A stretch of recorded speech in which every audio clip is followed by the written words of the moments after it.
Hello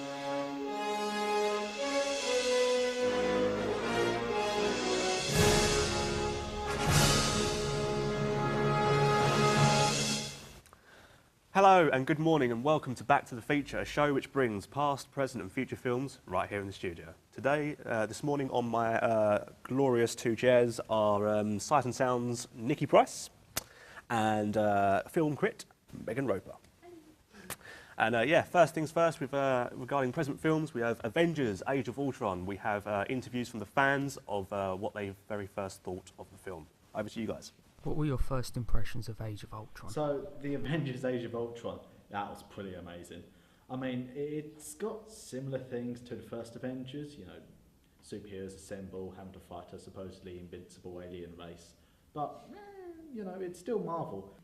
I didn't know what to expect with this film. After the first one, it kind of put me off a little bit because there was a few things that happened that didn't happen in the comic books, which kind of annoyed me a little bit.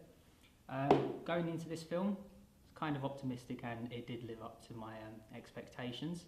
So Avengers, I saw obviously the first one and I couldn't really see much room for improvement except for everything that was in the film because the film was quite bad in my opinion. What did you like about the film? Yeah, it's Marvel, so it's pretty awesome regardless. I mean, I know I said it's all deja vu, but, you know, it's Iron Man blowing stuff up. What's not to like about it? What didn't you like? They keep increasing the level of threat to the city, and at the moment I don't see how they can go much farther than that, because when Thanos comes along, he can destroy a universe in about half a second, and I don't know how they're going to be able to stop that. Age of Ultron didn't really interest me that much. The There Are No Strings on Me guy just reminded me of Pinocchio, and I just didn't really fancy watching Pinocchio 2, and instead I wanted to watch Fast and Furious 7. So that was the Avengers Age of Ultron. Now we're going to hand over to our two guests here. So guys, what do you think of the film as a whole? As much as I love Avengers, well, as much as I love Marvel, and they give too much away in their trailers. Yeah, like with any trailer, yeah, like, why? As well as that, they bring out too many trailers at the same time, so you can end up watching the whole film, and well, in just the trailers. Definitely and agree. Yeah. I'll go and see the film anyway, but I feel like I've seen it all before. For the fact that it's all in their trailers, they give all the best parts in their trailers, which is the horrible. As much as I love, like I said, as much as I love them, it's really horrible, and not just that, it's pretty much the same film, apart from Loki's not the bad guy, and that kind of hits a sore spot for me. I suppose, but yeah, and obviously, you know, regarding audience, like, they're going to like that because obviously, you know, it's the same thing. If it's too different, they're going to be disappointed, and then if it's like the same, they're going to get bored. Is that with Loki, you get more of a backstory at the like in Thor, and then you get a little bit of why he did it in the sequel to Thor. While with this one, Age of Ultron, he's been sort of nitpicking throughout the whole, like, yeah, like, I mean, stuff like that, because he was a part of Iron Man, and it was like created by Iron Man to help people. And suddenly he's just off on a rampage ever since Iron Man 3, and how he, as it's established in the film, how he did it to help people, and then once he did, like, just threw everything away and just taken away the suit and everything. So yeah. So regarding, obviously we're on the subject of characters. What about Black Widow? Obviously there's a lot of speculation of her being too revealing. Well, as much as she is kind of represented as a sex symbol in a way, for the fact that it's to kind of bring the male audience more into it, and a wider range of audience, as well as her being a strong, independent woman. It's quite a contradiction as well. Even though she looks like a revealing character with her costume and stuff, inside, like physically she does, but mentally she isn't. So she has a lot of secrets, especially with her background, like in Russia and stuff like that. She's done a lot of things to keep. So like. With that, so even though she's sexualised, she's a masculine character. Yes, she's an all well-rounded character. Yeah, but and yeah. Not just that, they're expecting a Black Widow film as well, so that tells you something. No, thank you. Yeah, swiftly moving on. Sorry to cut you short. Yes, Fast and Furious 7. Now we're going to hand over to our interviewers once more for their first input on the film. So yeah, over to you guys. Your opinions on Furious 7? Fast and Furious 7, thank God it's over. It's never really appealed to me. I've seen a couple of them, and it is just, meh. Vin Diesel and that, what's his name, Paul Walker, just changing gears rapidly. What was it about? So pretty much Fast and Furious 7 is an adrenaline-fueled thrill ride with cars. How did it compare to the previous ones? I haven't really seen any of the Fast and Furious except for the first one, and then I thought, why not watch the 7th one, where the first one was just full of cars racing all the time and a little drugs involved. The 7th one, it seems like they should go more or less into action than anything else. How did the effects look in the film? Obviously, the tragedy was that Paul Walker died while filming it, and it was really impressive how they managed to actually get him in the film by using his brother and like a mixture of CGI as well. It was really seamless, and you didn't actually know it wasn't him at points. Your favourite moment? The plane bit, I was surprised to find out that was all actually practical. All the cars actually did go out the plane, and I thought that was quite an interesting way when it would have been much cheaper to do it CG. But anyway, points there, they did it for real. So yes, that was with Fast and Furious 7. So now we're going to hand back over to our glorious panel. So what do you guys... what's Fast on? and Furious 7, I believe like all the Fast and Furious franchises, they've got similar storylines because that's what the audience expect. Exactly like with Avengers and stuff like that. Like with loads of franchise films, like with Saw as well, as you can see up there. But with Fast and Furious, you expect cars, explosions, guns, women, like all that type of thing. But as a farewell type of thing, like at the end of seven, like Paul Walker and his stunt double, and it's like the massive. That is the talking point that's of the thing 7th. that makes it different. That's the thing that's like a little goodbye, like a little salute, to be like at the end of the franchise, really. And as well, so what do you guys think of the CGI effect over Paul Walker's brother's face? It was really good. Did that? Yeah, so it was amazing how they managed to do it. But to be honest, I'm not exactly a big fan of the Fast and Furious films. For instance, they don't need as many as they do. They could have just had like 2 or 3, but they don't really need 7. But the one thing that's different, like you said, is that emotional ending and how they managed to end with the beginning, pretty much, where they're both going along in the cars and split off. And So- with that, knowing that Paul Walker is dead, it does hit a small spot in here. And yeah, ending how it started as well, symbolism. Yeah, as I said to you before, it's like a parallel. Everything's in a circle. Everything must end. So it's a little bit to that as well. And it's really, really clever how they did that with the CGI. Yeah, I believe, fantastic especially with stuff, brilliant. Arnold Schwarzenegger. And yeah, speaking of emotional stuff here, we have What were the your theory first of impressions everything of now Age of coming up with So, the our Avengers- guys once more. Over to you. How good was Eddie Redmayne? Eddie Redmayne was just superb at it. The way he managed to transform himself into Stephen Hawking and then be able to transform throughout a young version of him to the condition he has now was simply incredible, and he did a lot of work to prepare for it. Okay. The Theory of Everything, quite moving. I didn't expect that I'd like it, but I think, Eddie Redmayne got an Oscar for it, so he obviously did something right in it. But yeah, that was a brilliant film. That deserved every award that got.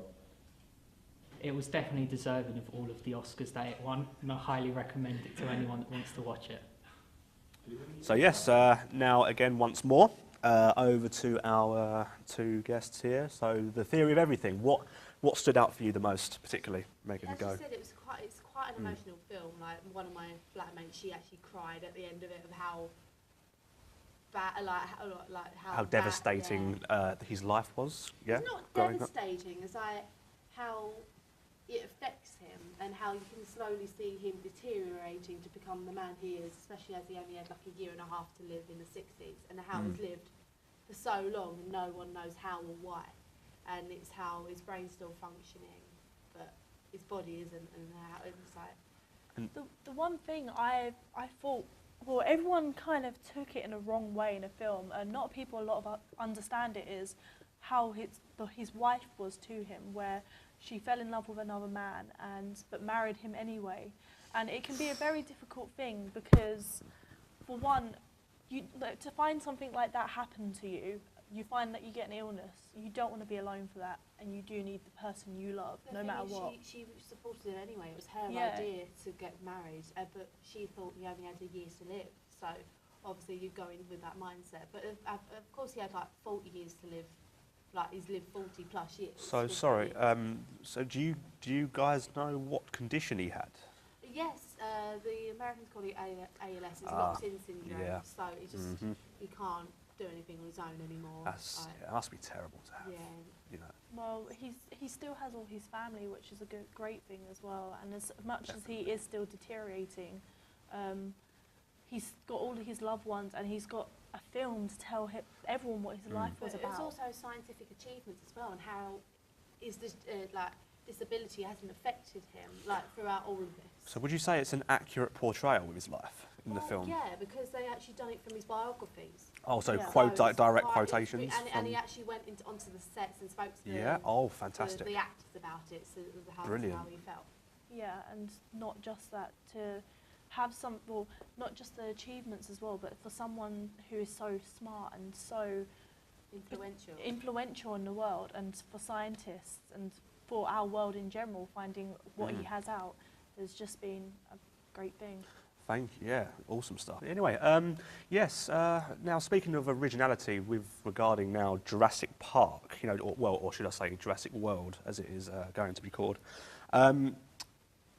So, what is like? Do you think that there's going to be a sense of originality in that, or do you reckon they're going to go over the top with effects, maybe? I don't know, because I've seen some What's of going to the happen? trailers, and the trailers look amazing, Oh. especially with CGI Yeah. and the effects. They just Beautiful. they actually look realistic. They Exactly. Look so good. Like, see now with modern effects, that will come in its favour now, wouldn't it? Well, Like when with it the was- likes of Ghostbusters. When it was first created, the effects itself during that time was Were just amazing. amazing. Like, there was a scene, I think, during the first or second Jurassic Park where they have the children in it. And they're hiding behind a log, and you've got a T-Rex ripping up dinosaurs in front of them. And though, like, when they were sitting behind that log, they were all CGI. Nothing there was actually them. It was all Wow. CGI, and Incredible that's stuff. for that time, it's incredible. So knowing that they could do that then, what they're going to be doing now is just going to be And mind-blowing. especially as it's based in the future, so it's going to be a completely different cast and stuff like that. They'll have a different storyline. Sure, it'll be the same dinosaurs, and I know it was originally called Jurassic Park because it was like more like a wildlife park, wasn't it? Yeah. But with this one, it's actually like a proper Disney World, like a proper. What I've heard is like a proper Disneyland type of thing, but with dinosaurs.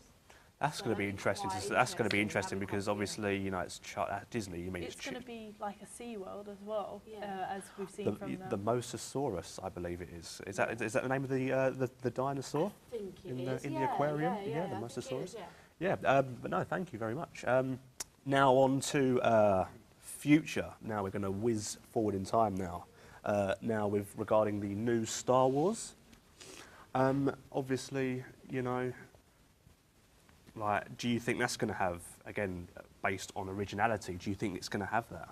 Oh, yeah, Star Wars, it's just gold. I just love the trailer. It was Yeah, just amazing. the trailer was beautiful with all the special See, effects. I don't agree. I don't think so. I mean, I don't think they're going to, like... By the looks of it, you're going to Yeah. love You're Death gonna Threats. get Yeah, death threats from the... yeah, definitely. Well, Would but no, I just... it just Because establishes the characters, really. It doesn't show anything of it. Well, no, it's just- I can fast-paced just- and it establishes the I And characters. just- I love the fact that they still have some of the original characters in it. Yeah, no, That's fair the enough. Like, it's got important original characters in it, but I mean, it's just they're just gonna go over the top with Michael Bay effects, I reckon. Just, you know, with all this stuff. Well, they can't It's just accept. gonna Well, ruin it. they Yeah, could, but but they these- can't at the same time. It's gonna a ruin Disney it. film. It's because you need to keep to that kind of old, stylistic, you know. Yeah. As much as I agree with you, it could go over the top.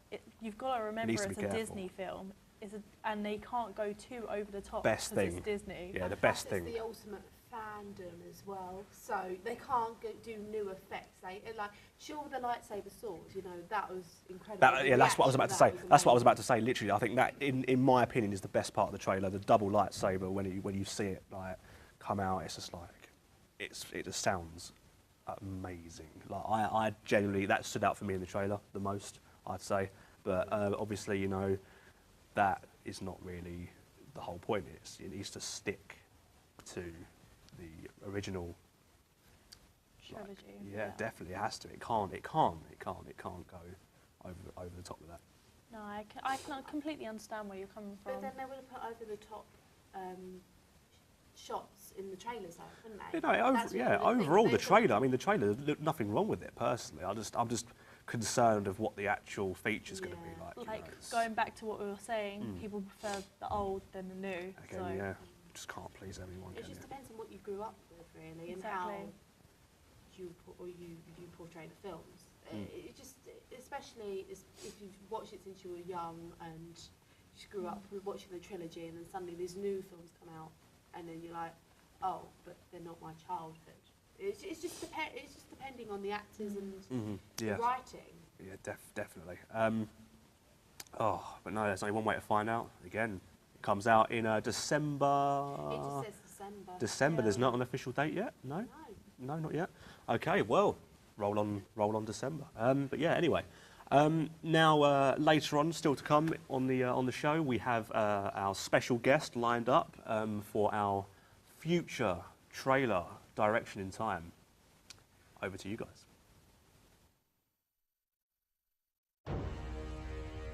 Are you surprised they don't listen to you? You don't respect them. You look down upon them and expect everything in return.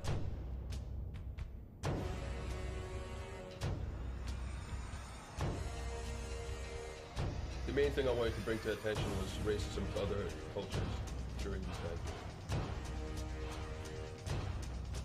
I see you've been ejected from class yet again, dear boy. No, cut. What was it for this time? Profound impact can be made with just one film, but to make the film has to be a team effort, you know, a feeling of unity when filming. The amount of money that has been put into this production, and you keep messing up a few lines. I would have thought a martial arts expert like yourself would do better without getting caught. See that? You could take a few notes from her. That is acting. Well, Rice boy? Putting the actors through their paces helps them better understand the nature of what we're doing. You've been Start given a speaking. chance. You've been given several chances. I know it can be stressful at times, but what we're going for at the end of the day is a good film. Okay, reset, rolling, and action.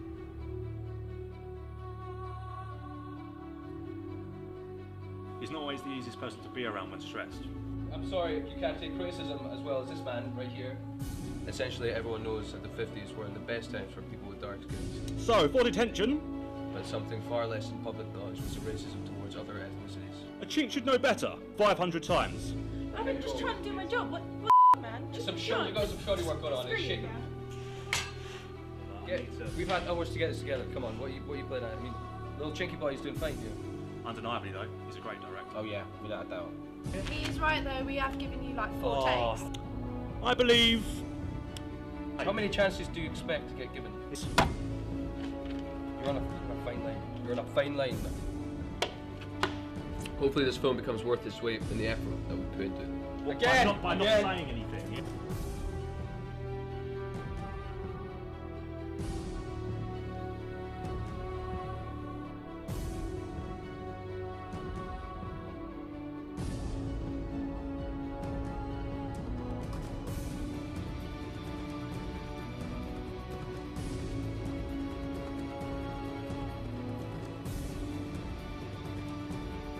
Okay, reset, rolling, action.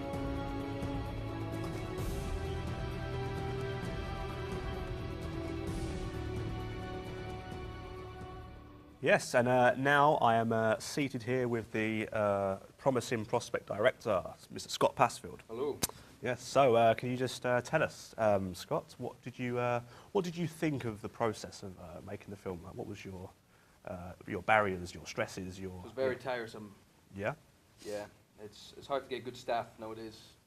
Definitely. Can you, so yeah, so just before we carry on, do you mind just telling us what your film was about?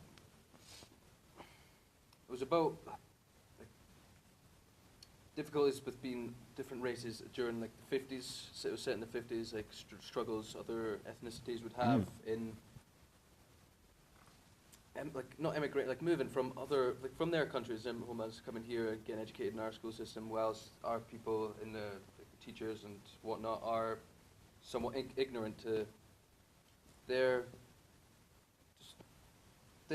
customs, their culture, the traditions that they have carried with them. Like, oh, thank you. just, Thank yeah, you. just trying to put across. Yeah, no, I can. perspective. Yeah, no, I understand that. But yes, so regarding production, obviously, what was that like for you? Like the production side of things. Did things go your way for filming the film? At times they did, but more so they did not. Yeah, because there was a lot of stresses. Yeah, A lot of stresses. A lot of people messing up their lines, which is fair enough. A couple of Get that times. with any actor, though, aren't Yeah. you? A couple of times when they keep doing it over and over again. It's just, Yeah, well, with the it's going to be very stressful and frustrating for everyone. Especially So I'm not the most patient of people. Quite a tough subject to portray and stuff like that, especially through racism and trying to get it exactly right without seeing racist or that's yourself. what I was after. I wanted it to be conveyed correctly without Yeah, being you need to have the offensive to anybody out there. Yeah, the correct representation of racism, the gravity of racism in that time period. I mean, it was very, let's just say blunt and out there. Yeah, definitely. I can be stern, but I take a lot of pride in what I do, and I want my actors to do their best as well. No, but I mean, by the Their looks of awards and that. by the looks of the film, it looked fantastic. Like, you know. Thank you very much. Yeah. No, it looked good. But no, anyway. So can you tell us what was it like with like obviously you mentioned the actor or actors messing up their lines. How long did it take for them to like master their lines? Like, I mean, did you? I'm not sure if they ever did. No. No. So I'll say you kind of just threw the film out there then, like unfinished, like unpolished. Some would say that, but I think I've done really well with what I had given to me at the time of what I was working with. I think the production at the end. Yeah, I mean, well, the interviews like with the actors, like I mean, they seem pretty like impressed with your work, and I mean, you know, you can't go wrong with it. Well, it's not just the actors that seem to be stressed out as well. As well as getting all the camera angles right, like as we saw in the trailer. Crew. that And what was, You did get in arguments with staff, so that must be quite tricky for you to have to replace them, and so they know what they're doing. Yeah. It's been quite a stressful shoot, really, for everyone. I guess because it's quite a stressful film to make. So Sometimes struggle putting across my thoughts to the people and how I want it to look, kind of thing. Yeah. Trying to get what's in here out to everyone else. Precisely. Yeah. And obviously there's going to be a lot of grey areas because obviously they're not going to know what's in your mind. They're not going to be able to mind read. You know, Absolutely, it's going to everyone's cause. different, It's going to cause a lot of. When it costs me so much money and waste a lot Oh, of of my course, time. yeah, you're going to want it. You're going to want to like be forceful with them and be like be aggressive. But obviously you don't want to be over the top with it because if you are, then they're going to lose the interest to be present with you. Yeah, well, I'm stern, but I just want the best for the production, the product at the end, and everyone's contribution to it. I want it to be the best that they can do. No, definitely. Even if that does mean backhanded them a couple of times. No, awesome. No, seriously, big thanks for you coming on the show. It's a pleasure. Thank you very much. And yeah, big thanks to my guests, Megan and Nikki. And I've been Clark Thompson, and good night.